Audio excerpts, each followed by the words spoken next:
Ghost Wolf, Tim Slagle on the weekly wrap. Tim, how you doing? I'm doing pretty good. How about yourself? Okay. You know, another week, another gun discussion, of course. I'm trying to find interesting things, variations on the theme. It's not that easy.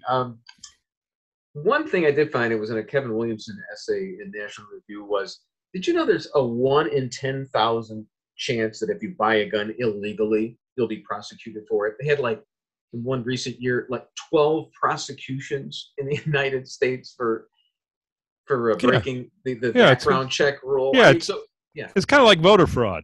You know, once it's over, it's kind of hard to find the crime. It's just amazing, though, because we want to have more and more legislation, and what happens is it doesn't really matter. And of course, the left constantly says, "Oh, that's that old saw from the right." You know, if only we enforced the law. Well, but it's true. You know, some cliches are true more often than not. And I just. Yeah, there's laws like you're supposed to walk in front of a automobile with a bell and ring it when you're going through the downtown area that have never been taken off the books. Does it matter that those laws are there? Absolutely not. What is this, to get Pavlov's dog to salivate as he's crossing the street? I did not know that. Yeah. It was like a law that was passed during when the automobiles started annoying the horse owners in the village, and I get it. They just never bothered to take it off the books. They just stopped enforcing it. Anyway, but we do have laws that, if they were enforced, they could conceivably be a deterrent, and they're not enforced at all. And I mean, nobody has the stomach for it. Nobody wants to arrest straw purchasers, because that would be throwing grandmas and girlfriends in jail. Now, here's another thing.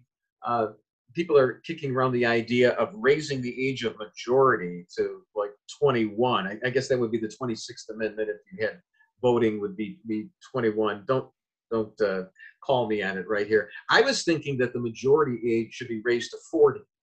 And you know, here's the reason for it. It's just, for one thing, I know in my religion, Judaism, I think you're not supposed to really study the Torah until you're about 40, and then after midnight. I think there's all kinds of different rules.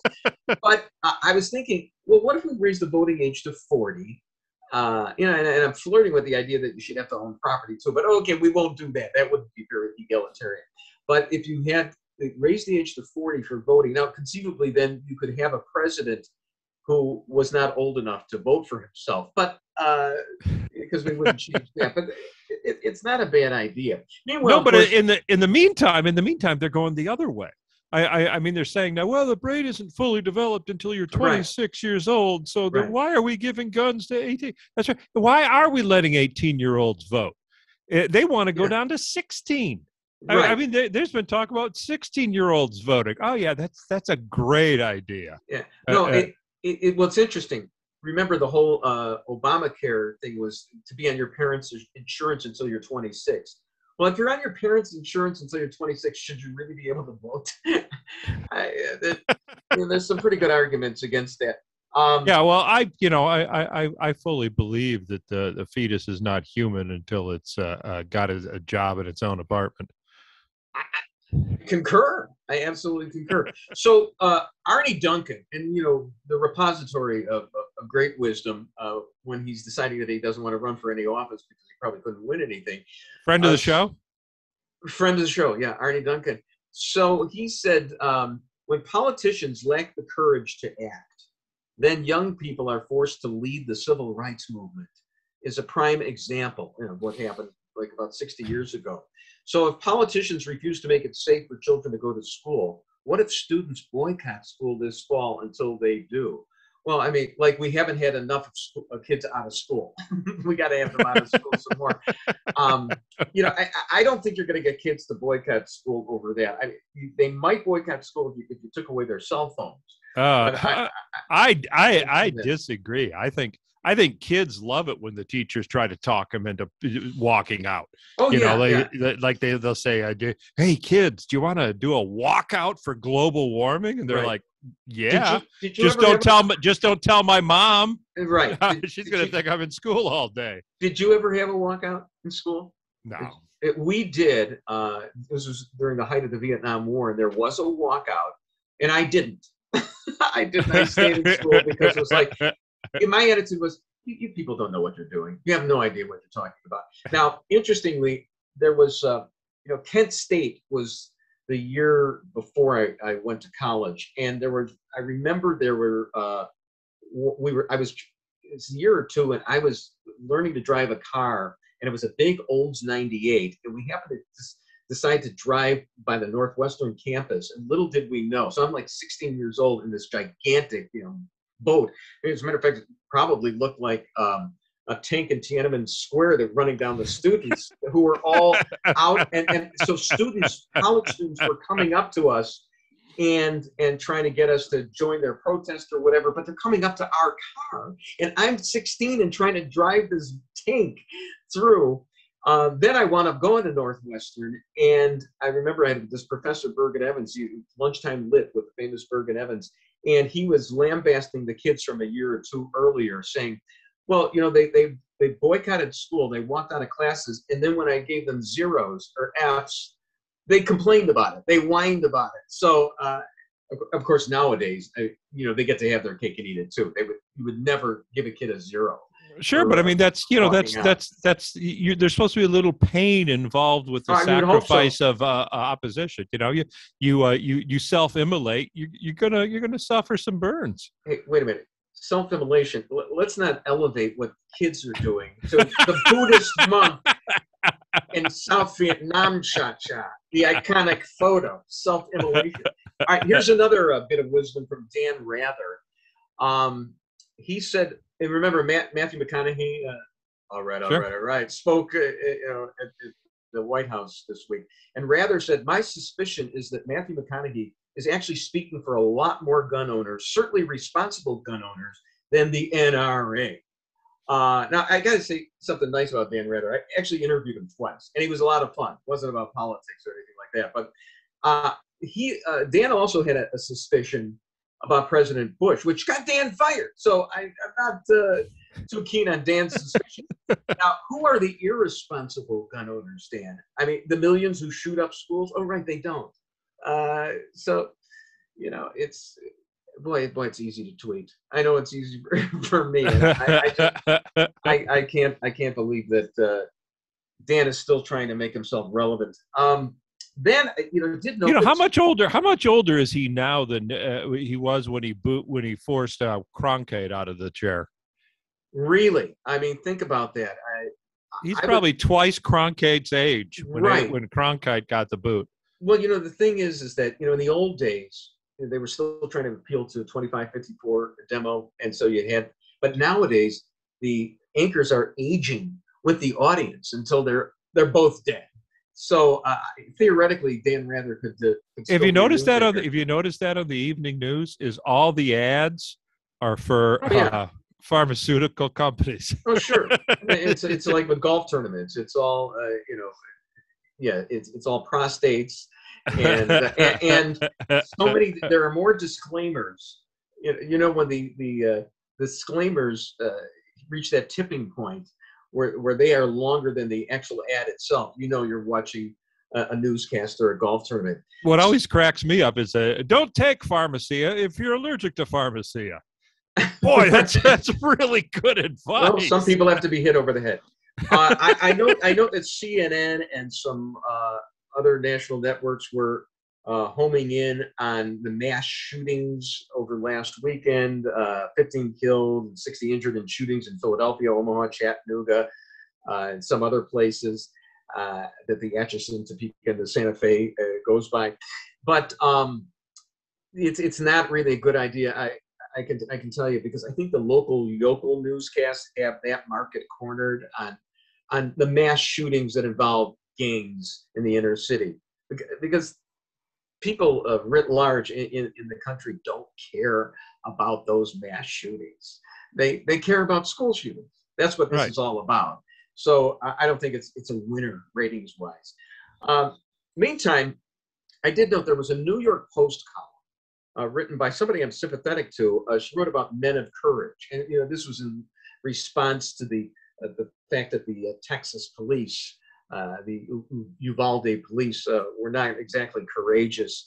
And where are we getting the men with the testicular fortitude that Rod Blagojevich where are the men? Where are the men that strapped on oxygen tanks and ran up 110 floors? They don't seem to exist anymore. And she's lamenting their passing. But it's funny that you mentioned that, because what she was talking about, she has a little slip there, and she says that these were firefighters who did this. And I know in the old days we used to call them firemen, but they're not. So we're not men anymore. It's little nuances in the language like that which give away the store. It's not about men anymore. Persons of fire. Yeah, persons of fire. There you go. So anyway, okay, we solved the gun crisis. Coming up in the next segment, well, speaking of men and women, want to find out what exactly a woman is. There is some dispute about that. I don't know, but there's a part of me that does. Well, I identify myself as 20% woman. And I'm willing to concede that. I mean, I like the Broadway shows. I can do a pretty decent falsetto voice. So you watch The Notebook. Watch The Notebook a little bit, and Bridgerton, but you watch that as well too. And I noticed you turned down all my invitations to go down to the Bridgerton festivals that actually do exist in Chicago. You are aware of that. All right, we're going to talk about what is a woman. We'll decide that in the next multi-minute segment. Right here, Bruce Wolf, Tim Slagle on the Weekly Wrap.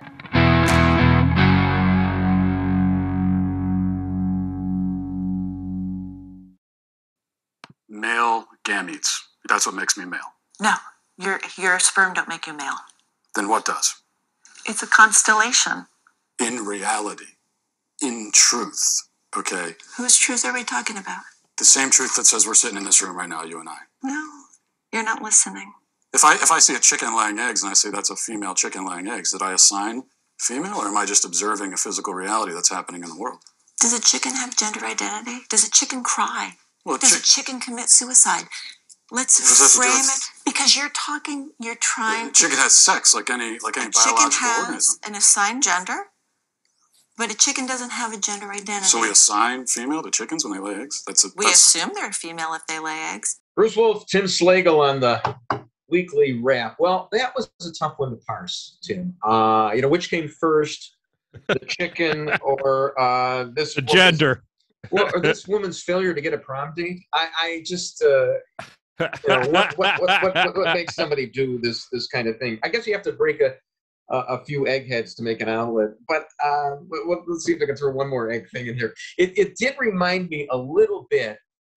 Maybe this is a stretch, but remember at the end of Annie Hall, Woody Allen is talking about how he goes to the psychiatrist's office and says, "Doctor, my brother thinks that he's a chicken." And the psychiatrist says, "Well, why don't you tell him that he's not one?" And Woody Allen says, "Because we need the eggs." So, I'm not going to question this woman. She may. It's hard for me to fathom what exactly she's talking about, but what it reminded me of listening to her was every evening in college I spent around a bong, because what if the reality that we perceive isn't the real reality, man? College BS bull sessions are angels on the head of I used to say how many California angels could dance on the head of a pin and try to turn it into a sports question. But there's also the question about the chicken or egg phenomenon. And so I know that Matt Walsh's head must have really hurt. Might have cracked open like an egg at the end of that discussion. But why did the chicken cross-dressed? To get in touch with his feminine side, I guess. So, so we can't even decide what a woman is, and that's why are you familiar with this thing that happened with Dave Weigel of the Washington Post? He's a pretty good writer. I mean, liberal, whatever, but he covers politics for the Washington Post. And he made the mistake of retweeting this joke. I love the joke. I love the joke. Every girl is bi. You just have to figure out if it's polar or sexual. And he wound up getting suspended for a month over that. And but I'm thinking, if we don't even know what a woman is, how could anybody be offended by this joke? But well, he should be suspended because it violates proper joke structure. It should be every woman is bi. You just have to figure out if it's sexual or polar.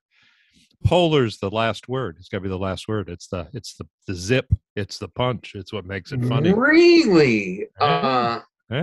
Is that like not ending a sentence with a preposition, Winston Churchill? I did not know that you had to. You're supposed to. I'm thinking. It's good joke writing. Let me think about this. Let me go back and into my joke education. Knock knock. Who's there? Aren't you glad I didn't say banana again? Okay, yeah. All right. I'm just trying to figure out how to tell jokes. I'm gonna be super self-conscious the next time I tell a joke. Actually, so this Dave Weigel gets in trouble, and it's the liberals eating their own over and over. More than trouble. He lost his job. Well, for a month he was suspended. Oh, just a month? Without pay. Without pay for a month over something like that. And of course, we in the reactionary right, we're saying, well, we're just criticizing that he didn't end on the word, on the right word. It's a funny joke. It's a good joke, but this is how you could have refined it. No, so we live in a completely that's how you could make universe. It better, Dave. All right, continuing on the woke beat, and I know I went out of order on this, Chris. So, but did you see where this Chinese influencer, and I know you're not familiar with what an influencer is, but he was hawking ice cream on a live stream last week, which just so happened to have been the anniversary of China's crackdown on Tiananmen Square, and this dessert looked like a tank, apparently, and so his live stream. You mean a Delta 88? Exactly. I think it was a 98. I think it was a 98 that I was driving at the time. But his live stream was cut off, and according to the dispatch here, prompting some of his 170 million young followers to research why a tank would inspire censorship. So it may have backfired on the Chinese. How many was that? Did you say 170 million? Well, I mean, in China, what's that? It's a drop in the bucket. There's a billion people. No, I get it, but 170 million. Yeah. Holy, and here we are. Holy Toledo! I mean, we're lucky if we get 10, 20 million a week. Listening to this, I'll settle for 170. Yeah, right. Okay, there you go. So, can you believe that that's the kind of society? Well, I can believe that's the kind of society they live in, but we're not. I don't want to say we're bordering that, but when we're thinking about having ministries of truth, and when a guy like Dave Weigel gets suspended for a month, we're getting a lot closer to it's just crazy. I mean, that's like a meme that's often done in motion pictures, and that where somebody's saying, "Here's the truth: the government is being run by AA," and then all of a sudden, whoop, and then the test pattern comes up. Please stand by. That's exactly what happened, except it was a cake of a tank. And what they're saying is the guy is probably. I mean, he's in his 20s. He probably the cake maker pranked him. He probably didn't even know. He probably didn't even know what because he was born well after. And, and as one of his influencers said, it wasn't taught in school. How did he know what happened? So he's not going to be sent to any concentration camp with the Uyghur Muslims, is he? Well, they haven't seen him. They haven't seen him since. So. Oh, seriously? Okay. Yeah, he just vanished. So he's getting more than a Dave Weigel 1 month suspension. Speaking of Asians in our own country, so there was this Tribune story. Asian hate crime story says numbers don't tell the full story. The Tribune was saying that people are underestimating the number of hate crimes against Asians in the city of Chicago. People just don't report all these hate crimes. I actually believe the Tribune didn't tell the full story about the full story because they didn't say who's committing these hate crimes. You kind of can infer you know, like when it's somebody who's calling somebody associating them with the Wuhan virus. I don't know. You figure that's a white person doing that. But as far as the physical crimes, and I may be stereotyping here, I may be committing a crime right here. You figure that that's not the whites. But who's committing these crimes?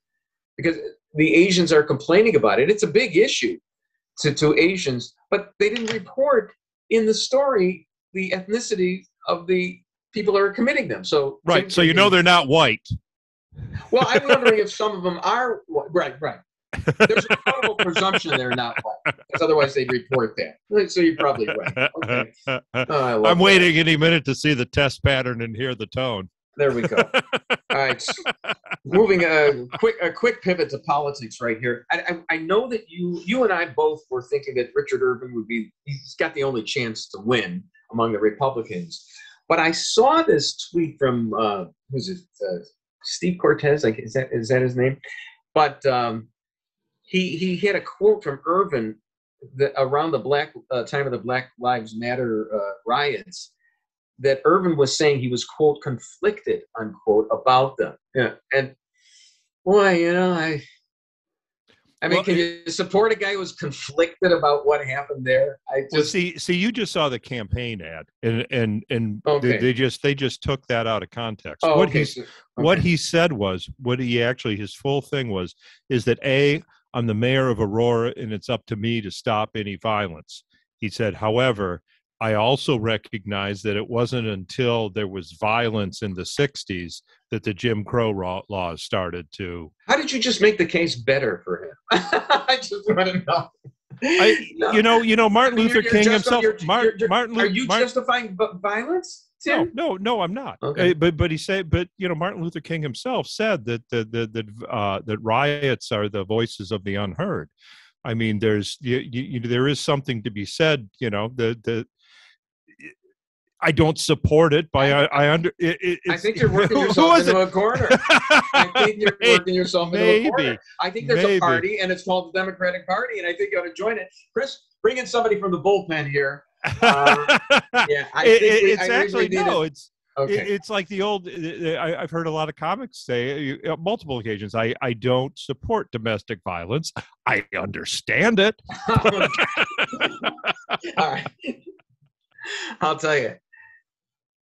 Oh boy. All right, I'm going to take a cleansing breath right here and just say very briefly. So, meantime, as far Richard Irvin's Aurora, the city of Aurora, they got a problem. Remember, we were talking about the Pride Parade there that Pritzker's going to be marching in, and as I said, who's going to hold the defibrillator behind him? But and somebody else said who's got the shovel.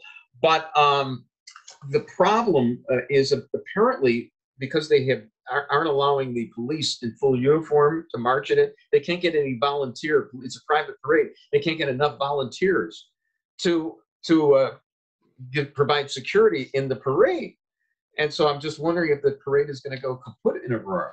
Can you send some of your minions out there to cover this, Tim? Now, you know that you're so sympathetic to the liberal cause. I'm really worried about the Aurora Pride Parade. Long and short of it. I think. Well, you know, why should they? Why do they need police protection? What's right? We're all friends. You want a parade? You want a parade? You deal with it. I mean, that's. Should you expect police protection when you run a parade? End on the word bipolar, please, so we can get out of this segment. Okay. Bruce Wolf and Tim Slagle on the Weekly Wrap.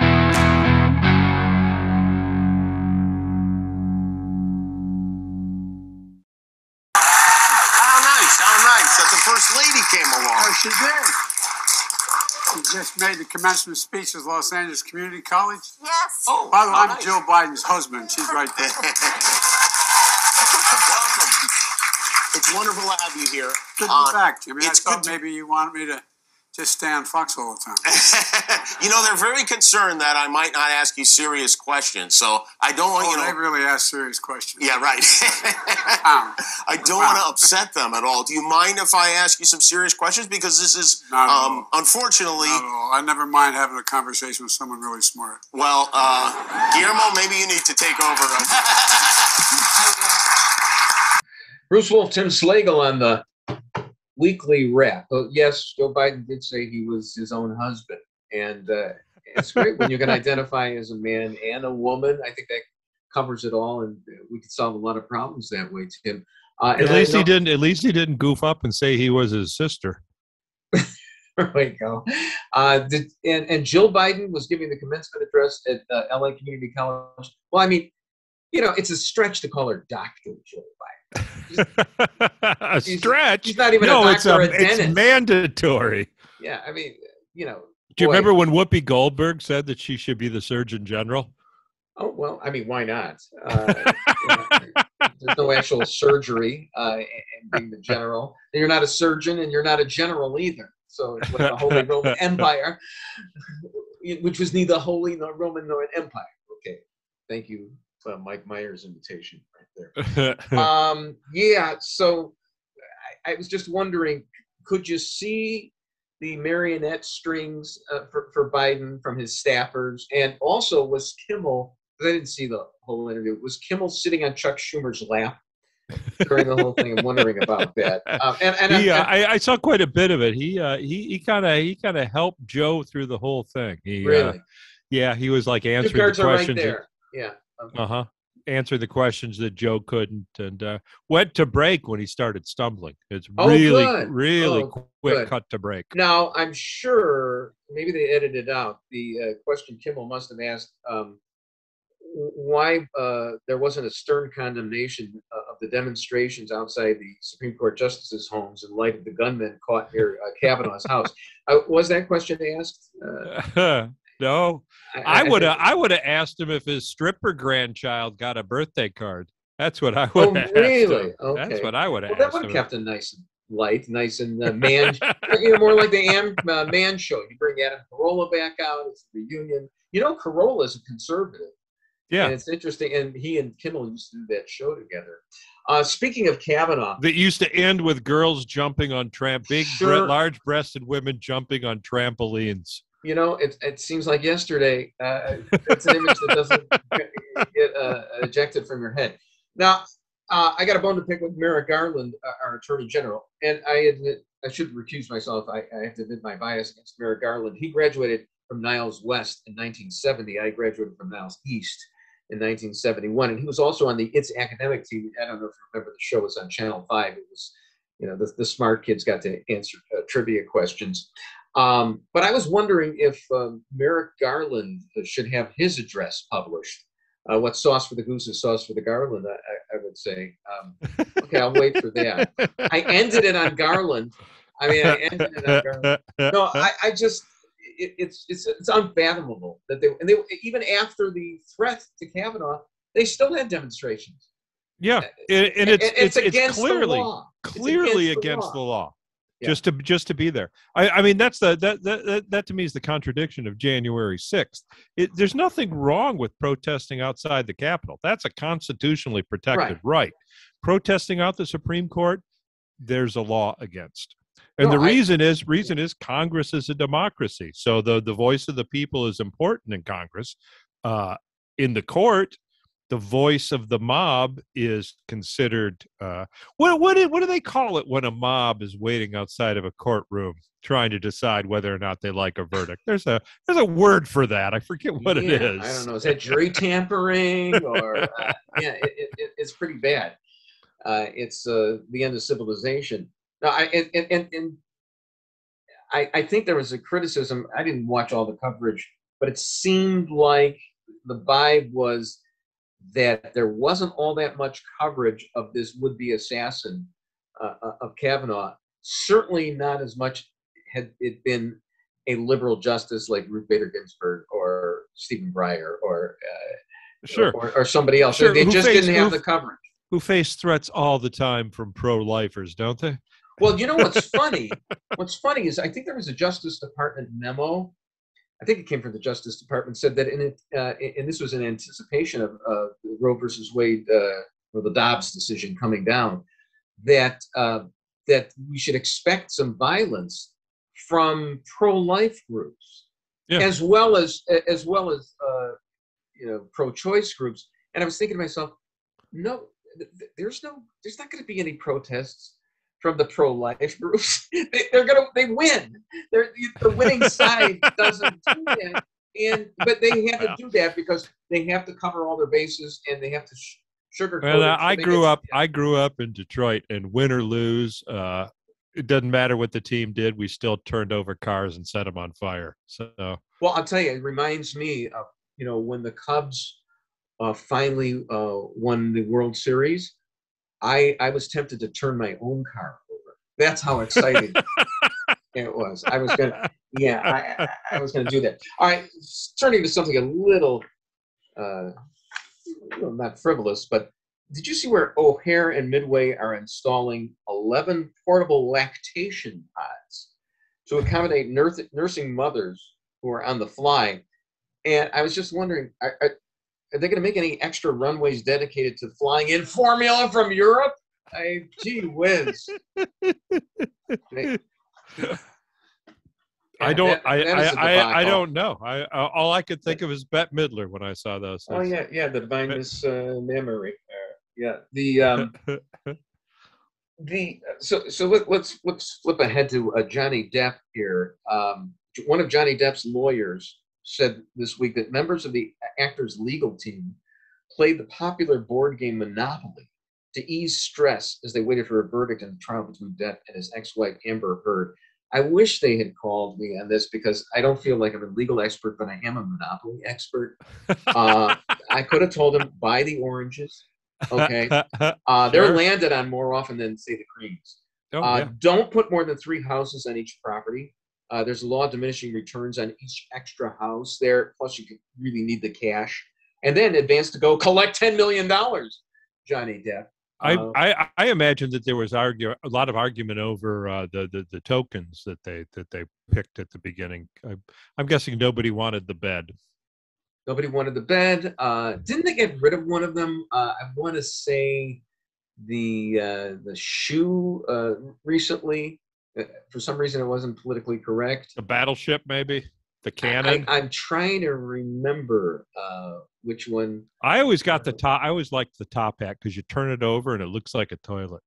That always exactly. As a boy playing Monopoly, that was hilarious to me. Yeah, I started playing Monopoly when I was like 6 years old, and I had a friend who I played with, and he knew the rules and I didn't. And finally, I got so frustrated. He was going for yet another $500 bill. And legitimately, he was. But I bid him, and to prevent him from getting the 500. That's the last time I ever employed violence. It's been. Did you play the free parking lotto or no? Free parking is verboten. You should never play free parking in Monopoly, and it just makes a long game even more tedious. Why would you want to make that game any longer than it is? Oh, here we go around again. Here we go around. Okay, the game's almost over. Oh no, he rolled a 10. No, I can understand why lawyers would want to play it because, in the law, you just continue things over and over, and it's always a war of attrition. It's just wearing your opponent down. Okay, I give up. I have Boardwalk in the Park Place with hotels on it. You win with Mediterranean and Baltic. Actually, the lawyer monopoly shouldn't you get a payout when somebody goes to jail? You would think so. You would absolutely. These are the new the revised rules. I think you got a pretty good idea there. I wanted to make some kind of minor criticism of two commentary magazine stories because it's such a Jewish intellectual magazine that I could never write for. I almost have a hard time reading it. It's so smart. But I thought I caught a couple of things in there. One thing was they had this long, very well written story about how women should really try to think about sex beyond the terms of consent, and lots of words in it. And I was thinking to myself, wait, hold it. Did I hear that right? Sex beyond the terms of consent? Well, I mean, it's more than the bare bones sexual activity. It's not all about consent. It's about something meaningful. I mean, it was very lofty language in it, and I was thinking, you know, it really boils down to no chuppah, no shtuppah, as far as I'm concerned. So I could have done that in a tweet and still had 225 characters left over. The other thing is that there was this story, they had an article about how Jews are the champions of liberalism, are now finding themselves canceled, you know, typical. But during the article, the author casually states that George Floyd was murdered. So, I mean, was he? I mean, yeah, jury found that, but isn't that debatable? And if you're going to concede that, then that's part of the problem. Don't make any concessions. He may have in fact been murdered. I don't know. When the court convicts someone for murder, isn't that kind of the? I mean, you have to say alleged. Yeah. You have to say alleged up until the verdict. But once the verdict is there an appeal still going on? Are they claiming jury tampering? No, I agree. You could say that, but I don't know. I think it's, you know, Rittenhouse is going after people that called him a murderer after he was acquitted. He's gonna sue the wolf. I'm not. Yeah, I know. I noticed that. I'm not sure how well that's gonna go, but I'm all in favor of that. All right, Bruce Wolf, Tim Slagle on the weekly wrap.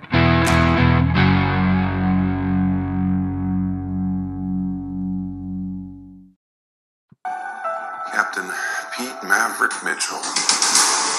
Let me be perfectly blunt. You are not my first choice. You are here at the request of Admiral Kazansky, a.k.a. Iceman. He seems to think that you have something left to offer the Navy. What that is, I can't imagine. With all due respect, sir, I'm not a teacher. Just want to manage expectations. What the hell? Good morning, aviators. This is your captain speaking. And we're off. Here we are. In 3, 2, 1.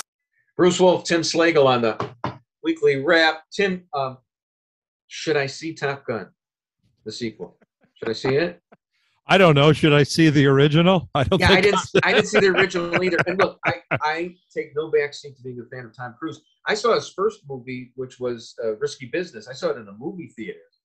And when I saw, one of the problems though with seeing it was, remember he and Rebecca De Mornay, are on the L, and they're making sweet love on the L, and she's riding backwards, and I can't ride backwards on the L. I get nauseated. It's so bad. Oh, on the L, she's riding backwards. I'm sorry. I thought it meant. Yeah, exactly. No, they're shaped like an L. But she's backwards, he's forwards. And that's my fear about about Top Gun, because I understand there's all kinds of flying that goes on, and am I going to get dizzy? Because when I take my kids to Disney World, I don't go on any of the rides. I can't even watch them on any rides. I get so disoriented. So I've heard that, you know, he does all these stunts himself, and there's well, I don't think he does. Flying. I don't think he does the Top Gun stunt. I understand. Oh, yes, he does. The military would strict orders that he wasn't allowed to touch. They gave him a couple planes to use for the shoot. And they said, don't let Tom Cruise touch anything. He flew a PC-34. I don't know the names of these. He flew an SST. He flew a Piper Cup. He did something. He definitely flew some of his own planes. But I'm just worried about getting dizzy in it. But I think he flew to a mountaintop where he was blowing up with the Thetans. I think. I think he actually flew a little too close to mountaintops, too close for comfort. No, he was actually a little bit risky. Talking about Risky Business. And he did do a lot of his own flying. A lot of people are saying it's good. It's you know, good old fashioned American grit, and Cruise seems to be very good in it. And I'm just worried if I need to have my empty tub of popcorn between my knees, just in case. Who am I kidding? Am I actually going to go to a movie when all I do is watch Netflix all the time and wait for season 3 of Bridgerton? Nah, I'm probably not going to see it. Or wait till it comes up. to the cable. Well, that's a movie. That's a good guy movie. You don't have to worry. You might not enjoy it, but you don't have to be ashamed. You don't have to put on dark glasses and a mask to sneak in there. Well, and the thing is that it's anti-Chinese. Apparently, is it being banned in China because it's pro Taiwan? Yeah, I think there was a cake. I think there was a cake shaped like a tank. I think you're thinking that's another story. I love the way these things come full circle. But it was shaped like a Delta 98. There we go. Yeah. So in other news, Steve Cochran got the WLS morning show, and I wish they'd offered it to me. I would have taken it in a second and been bored in a minute. Okay, granted, I get that. And I have to admit, it's probably a good idea to get him because old listeners don't want a newcomer. Pardon my Sky Daniels, former disc jockey, once used that word. And it's possible that Cochran will siphon some listeners from Bob Surratt. But you're listening to me mention names that you couldn't care less. They're not even on your radar. Am I right? Okay, which says something about. Let me politicize the radio discussion right now.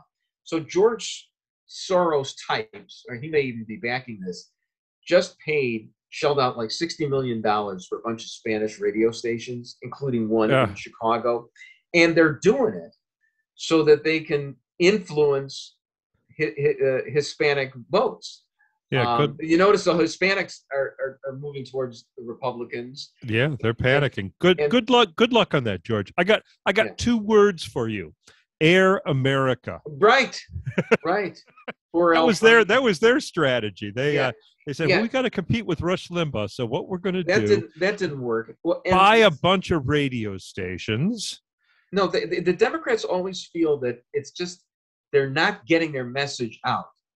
Dan Pfeiffer, former Obama aide, had an article, I think was in New York Magazine, in which he said, well, look, I mean, the conservatives have the media. They got Fox Network. And he failed to recognize the liberals have ABC, CBS, NBC, which I believe CNN, MSNBC, NPR, all the networks showing the January PBS 6th stuff. So but the Democrats don't believe that they've got that they're getting the message out. No, they are getting the message out, and the public doesn't like that message. To wit, the San Francisco DA just got ousted. A guy with great terrorist pedigree, and also a George Soros recipient, right? The George Soros Foundation. There's all these prosecutors who are going light on criminals. I'm wondering if Lori Lightfoot is going to give us a version of the San Francisco treat and do that to Kim Fox. I don't think that's in the offing, but you would think so. But in San Francisco, they got very, very upset. When they start becoming victims of crime, the abstract theory that they love, let's let the people out with no bail, and let's not charge people with crimes anymore. Well, the whole defund the police thing, the whole defund the police thing kind of reminds me of that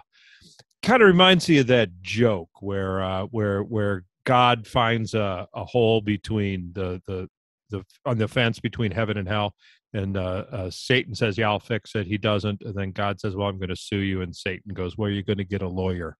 There you go. And there's more to it. And applying that, I think it's kind of the same situation. Is that they can't find anyone. Right. No, I mean just seeing what happened in the elections on Tuesday and what had happened before last year with Glenn Youngkin in Virginia, it's all part of this tsunami, and I don't see it stopping at all, even if the court overturns Roe versus Wade.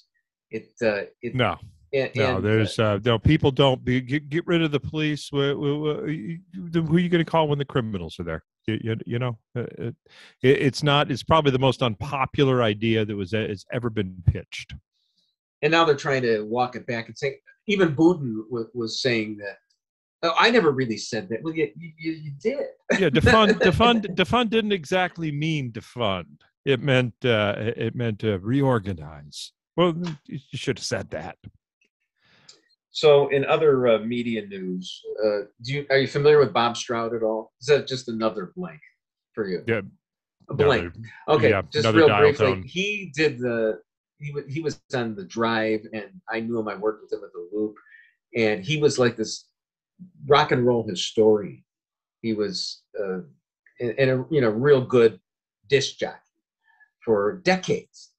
And I was actually went with him and this woman named Sandy Stahl. I was working for the Loop, and we went on a remote in 1985 to watch a Bears game at a bar or an Outback Steakhouse or something like that. And I actually provided color analysis we shut off the sound of the Bears game and watched it. I'm sure William Perry scored in that game against the Packers. And but on the way there, we're listening to the radio, and you have to understand, Bob Stroud knows more about rock and roll radio than anyone else in the history of Chicago radio.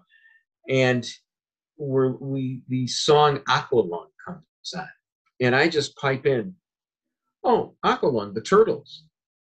And Stroud turns, I was in the backseat, he looks back and he snarls and says, "The Turtles?